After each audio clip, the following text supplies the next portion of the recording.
ವಿದ್ಯಾರ್ಥಿಗಳು ಖಾಲಿ ಇರುವಂತಹ ಅಂಕಣದಲ್ಲಿ ಕೂರಬೇಕಾಗಿ ಮನವಿ.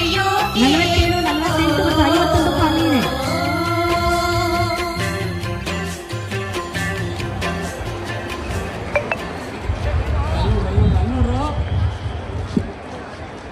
ಮಾನ್ಯ ಬೃಹತ್ ಮತ್ತು ಮಧ್ಯಮ ನೀರಾವರಿ ಸಚಿವರು ಹಾಗೂ ಮಂಡ್ಯ ಜಿಲ್ಲಾ ಉಸ್ತುವಾರಿ ಸಚಿವರಾದ ಶ್ರೀಯುತ ಎನ್ ಚಲುವರಾಯ ಸ್ವಾಮಿರವರು ಧ್ವಜಾರೋಹಣ ಕಾರ್ಯಕ್ರಮ ನೆರವೇರಿಸಲು ಆಗಮಿಸಿದ್ದಾರೆ. ಮಾನ್ಯರಿಗೆ ರಾಷ್ಟ್ರೀಯ ಹಬ್ಬಗಳ ಆಚರಣಾ ಸಮಿತಿಯ ವತಿಯಿಂದ ಸ್ವಾಗತವನ್ನು ಕೋರುತ್ತಿದ್ದೇನೆ.